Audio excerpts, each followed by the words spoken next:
Je voulais un peu avec vous parler des événements qui se passent actuellement en France, vous donner un peu mon point de vue, parce que je trouve qu'il y a assez peu de vidéastes et de youtubeurs qui s'expriment en réalité et qui émettent un avis. Moi sur ma chaîne j'ai quand même souvent pris parti, voilà. J'ai souvent abordé différents thèmes. Ce que je veux dire par là, c'est que je suis pas juste un gars qui fait des randos.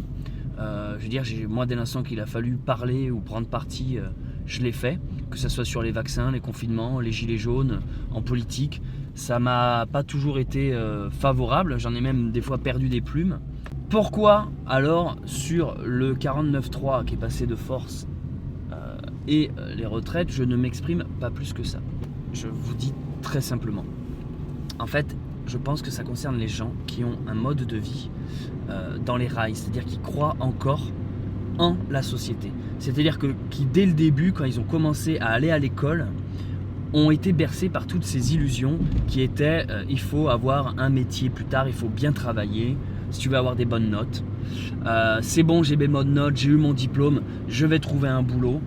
C'est bon, je suis payé, j'ai la sécurité de l'emploi, je peux faire mon crédit. Et du coup, en plus, je cotise, oui, c'est ça, toute ma vie, pour qu'à la fin, je puisse toucher la retraite. Moi, je viens d'une famille d'artistes où on n'a jamais eu de thunes et on n'a jamais eu d'aide extérieure. Alors, je vais pas faire de mon cas une généralité, je vous explique juste le développement. Et laissez-moi parler 2 secondes. Me coupez pas la parole. J'ai très vite compris que si je voulais profiter de la vie, par les valeurs qui m'ont été enseignées, en fait, c'est l'instant présent. C'est quand tu peux vivre la vie. Quand il fait beau, que j'ai envie d'aller faire une balade, c'est très bête ce que je veux dire, mais je vais le faire maintenant. Je me dis pas, je vais attendre ma retraite. C'est un exemple que je vous donne. Mais en fait, je me dis pas, ah ben je profiterai de ma vie plus tard. Je trouve ça fou qu'on ait réussi à mettre dans la tête des gens, qu'on leur dise en face, dans les yeux, tu vas bosser toute ta vie et tu auras ta liberté seulement à la fin. En fait, il y a combien de gens qui m'écrivent, qui me disent tiens, moi je me fais chier dans mon boulot et machin, vivement la retraite, ou quand je serai à la retraite, je ferai Saint-Jacques-de-Compostelle, ou j'irai marcher. Et du coup, à cause de ça, je vois que beaucoup de gens pensent que, par exemple, moi, je suis pété de thunes. Je suis pété de thunes et que du coup, ça me permet de pouvoir me la couler douce, de faire des randos pendant 5 mois sans avoir de compte à rendre. Mais non les gars, moi je suis comme vous, j'essaie de trouver un boulot. Mon boulot c'est de faire des vidéos. Si mes vidéos peuvent me ramener de la thune, tant mieux. C'est pour ça que je les monétise. C'est pour ça que vous vous tapez des pubs. C'est pour ça que des fois il y a des placements de produits. Je suis comme vous. Simplement j'ai décidé d'essayer de joindre l'utile à l'agréable, de me dire quitte à être enchaîné et devoir bosser, parce que il est normal que l'argent fait tourner le système. À un moment donné, là par exemple je suis dans ma bagnole, je vais faire des courses, je suis obligé d'avoir de l'argent. Je veux dire, je ne veux pas faire du troc avec la caissière de Leclerc. Donc c'est normal, si j'ai un pied dans la société, et de toute façon j'ai pas eu le choix, je suis né là, je suis né en France avec ce système là, on m'a pas demandé mon avis. Avant que je choisisse un corps, le corps de Céleste Grande, quand je n'étais encore qu'un esprit, qu'une âme, on m'a pas dit bon dans quel pays tu veux vivre, dans quelle famille, dans quelle démocratie, dans quelle république, dans quel système. Tu vois, tu nais, t'es là, bon ben il faut, voilà, c'est un jeu de société d'un pays. J'arrive ici, bon ben ok, les règles de ce pays c'est celle-là, donc il faut que je m'adapte. Et malgré tout ce que j'essaye de faire pour me définir hors système ou hors réseau, tu l'es toujours un peu. Regarde, là, je suis en train de rouler dans une bagnole qui d'ailleurs a plus d'essence.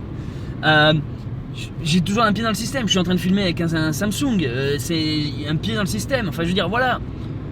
En vrai, la véritable liberté, l'autonomie totale, c'est tu te coupes de tout. Mais dans ce cas, tu serais pas sur YouTube en train de raconter ta vie pour montrer à quel point tu es en train de te couper de tout. Donc, si déjà tu t'exposes pour dire regardez à quel point je suis heureux en autonomie, c'est que tu l'es pas en fait, ça va pas plus loin que ça. Le vrai ermite, il monte aux arbres ramasser je sais pas quoi pour bouffer, il cueille des racines, il bouffe des orties, il vit dans une grotte, il boit de l'eau de source et c'est tout.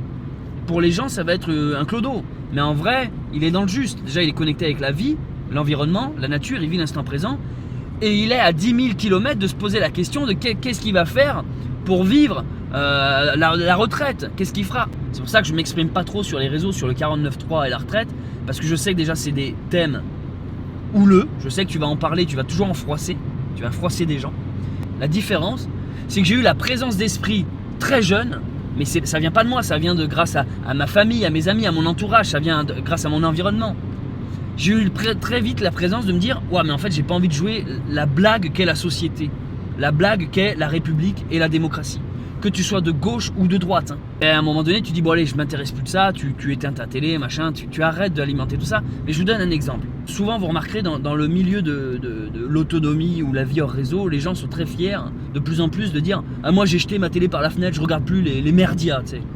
Sauf qu'en fait, ils ne regardent plus les merdias, mais ils continuent d'avoir le même mode de vie. Ils continuent d'être anxieux en lisant les journaux, en regardant des conneries sur Google News, en étant connecté à la météo. Moi, même la météo, je m'en fous du temps qu'il va faire demain, ce soir, aujourd'hui. Je regarde jamais la météo, même quand je suis en rando. Je regarde pas s'il va faire orage. Je crois tout simplement dans ma bonne étoile. Et puis si je dois crever sous l'orage, je crèverai sous l'orage. Je vis le putain d'instant présent. Ce qui fait que je suis heureux, même si là j'ai l'air d'être en colère, mais en réalité je suis heureux. Ce qui me casse, c'est de voir des gens constamment se chier dessus pour des conneries qui n'existent pas et qui s'inquiètent pour un futur qui n'existe pas et pour un passé qui n'existe plus. Alors ça veut pas dire pour autant qu'il faut laisser nos putains de politiciens nous enculer et nous la mettre à l'envers. Ça, je suis d'accord avec vous. Il faut quand même... moi, les gilets jaunes, je suis le premier à avoir été me faire gazer la tronche à Toulouse tous les samedis. J'en ai respiré de la lacrymo. En plus, Toulouse, on était une zone d'expérimentation parce qu'ils étaient là-bas, on avait les CRS qui testaient les nouveaux matos. Donc on s'est pris des coups de matraque, on s'est pris des coups de bouclier, de bombes, de grenades. Ça a été un des bordels. D'ailleurs, j'avais fait une vidéo sur ma chaîne qui était une des vidéos les plus vues. Je l'ai virée, je l'ai mise en non répertorié. Sur les gilets jaunes, je parle. Bref, je vois très bien ce qui se passe actuellement. Et ce que je voulais vous dire pour revenir sur l'exemple, c'est que ce matin, je me suis levé à 5h du mat. Bon, c'est pas de gaieté de cœur, c'est parce que mon chat miaulait, j'ai pas réussi à me rendormir.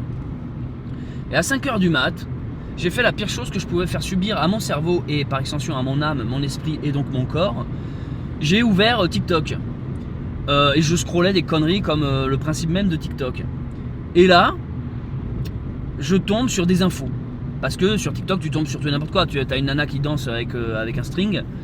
Tu as ensuite une autre nana qui danse aussi. Puis au bout de 10 nanas qui dansent, tu tombes sur les manifestations. Alors, et là, du coup, c'est pas que je suis l'actualité, mais tu vois vaguement ce qui se passe. Et là, je vois des gars qui se font gazer la tronche, quoi. Je vois les CRS toujours fidèles à eux-mêmes, qui sont 2 neurones.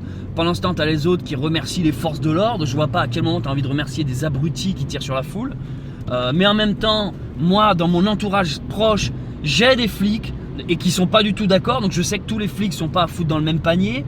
T'as à la fois celui qui va constamment s'énerver en mode ouais, qui va en fait projeter sa haine du gouvernement sur le flic. Mais en même temps, t'as le flic qui a été trop bercé près du mur, qui du coup voit pas qu'il y a des vieilles qui sont en train de s'intoxiquer dans une rue et qui bloquent le passage à Strasbourg là. Enfin, tu vois des trucs. Et il est 5h du matin et ça y est, je me suis filé un coup de stress, quoi. J'étais là, j'avais le cœur qui battait, j'avais des suées et je me suis dit putain, mais c'est fou comment en fait. Oui, alors quand j'ai regardé ça, 2 secondes après, j'avais genre réchauffement climatique. Ça, après tu les as tous, hein, les trucs anxiogènes. Réchauffement climatique, t'as les guerres en Ukraine, machin, t'as la Chine, la Russie. Putain, tu sors de là, il est 5h30, je dis mais qu'est-ce que je viens de regarder? Ça y est, tu vois la vie en noir, tu dis waouh putain et tout. Et du coup, ouais, ça donne cette vidéo. Je me suis dit, il faudrait peut-être que je m'exprime sur les réseaux parce que moi je fais des vidéos avec mon âne et les gens à un moment donné ils vont dire ah mais c'est là, c'était déconnecté de la réalité et tout. Mais non, mais c'est pas ça, oui en fait, oui, je suis déconnecté de votre réalité. Voilà, et tout comme vous êtes déconnecté de ma réalité. Je vois ce qui se passe. Et le seul conseil que je peux vous dire, c'est vivez l'instant, les amis. Et en fait, ça fait longtemps que je suis sorti du système et je vous invite à faire de même. Si vous ne pouvez pas sortir du système physiquement, sortez du système dans votre cœur et dans votre esprit. Et quand je vous dis vivez l'instant présent, c'est pas un truc d'hippie parce que là je vous vois déjà venir, ouais mais si tout le monde se la coulait douce comme toi, le monde se barrait en couille. Non, non, vous pouvez garder votre boulot, il n'y a aucun mal à gagner de l'argent, avoir un salaire, avoir des crédits, surtout si votre boulot vous plaît, c'est pas ça. Juste vivez l'instant présent. Au lieu de trop projeter, vous dire ah je ferai ça à la retraite, non. Faites tout pour le faire maintenant. Quand je dis ça, je parle de ce qui vous anime. Si vous attendez d'être à la retraite pour vous acheter un camping-car, n'attendez pas la retraite. Si vous attendez d'être à la retraite pour faire la randonnée de votre vie ou d'aller visiter le monde, n'attendez pas. En fait, faites-le maintenant. Faites-le là, donnez-vous les moyens, foutez-vous en congé maladie, jouez avec le système en fait. Et comme ça, lorsque vous arriverez à la retraite, vous n'aurez pas de regrets, vous pourrez dire au moins j'ai fait ce que je pouvais lorsque j'en avais les moyens. Le problème n'est pas que vous allez bosser jusqu'à 64 ans et donc être trop vieux pour vivre vos rêves, c'est que vous ne les vivez pas maintenant. Et vous attendez que ce soit l'État qui vous dise quand vivre votre vie. Au fait, à la base de cette vidéo, je voulais juste la mettre sur TikTok et Instagram, et puis finalement j'ai décidé aussi de la mettre sur YouTube. Donc j'en profite pour vous faire passer un message. Ce soir, je serai en live. Là, on est le 24 mars au moment où je dis ça, et je serai en live sur ma chaîne YouTube Bunker Sauvage pour jouer à un jeu vidéo. Aucun rapport avec tout ce qui vient d'être dit. Je suis un grand fan de la série des jeux Resident Evil, donc c'est des jeux où il y a des zombies. Cherchez pas, on peut avoir plusieurs cordes à son arc, on peut parler de spiritualité et aimer geeker de temps en temps. Donc je vous invite, je sais pas, on va dire vers 19h, 20h, à venir sur ma chaîne YouTube. Le jeu Resident Evil 4 vient de sortir. Si vous vous en fichez des jeux vidéo, venez pas sur le live. Si vous aimez bien, venez. Sachez juste qu'on va se faire le jeu ensemble du début à la fin. Là, je viens de l'acheter, il est avec moi, c'est pour ça que je montais à Leclerc. on va y jouer et en plus je vais mettre le niveau très difficile parce que voilà, on va se donner du challenge. Ça sera l'occasion de faire un live, de parler. Alors là, il y en a plein qui vont te dire ouais, mais quoi, je comprends pas, tu fais des randonnées, t'as vachement régressé pour tomber dans les jeux vidéo. Non, j'ai toujours été comme ça. Je peux parler de choses sensibles et subtiles tout en même temps aimer les trucs un peu plus débilos mais qui font plaisir. Resident Evil, c'est un peu mon plaisir coupable. Voilà, donc ma chaîne ne devient pas une chaîne de gaming, rassurez-vous. Mais là, voilà, le jeu vient de sortir aujourd'hui. J'ai été l'acheter. Il m'a coûté hors de prix ce bâtard. Même si vous connaissez pas les jeux vidéo ou même la série des Resident Evil, on va tout découvrir ensemble. Je vais faire plusieurs lives. J'avais fait déjà ça une fois avec un jeu il y a 1 an ou 2 ans. On avait fait le jeu en intégralité ensemble et ça vous avait plu parce qu'en fait même les novices qui connaissent pas, mais finalement ça reste une histoire, un jeu vidéo, hein, ça reste un film interactif. Donc voilà, bon après voilà, il y a du zombie, c'est un peu violent, soyez pas choqués. Hein. Je dis ça pour les gens qui me suivent, pour Sindel et mon âne et qui sont là, on veut du mignon, on veut du beau, qui d'un coup se disent ah, putain mais d'accord, qu'est-ce qu'il fait, il est devenu con celui-là ou pas? Voilà, donc je vais passer le message. Allez, on va dire 19h, rendez-vous 19h sur ma chaîne YouTube Bunker Sauvage pour qu'on découvre ce jeu. Je serai à la fois en direct sur YouTube et sur Twitch. Et voilà, j'espère que ça vous plaira. Je compte sur vous. Ciao, ciao.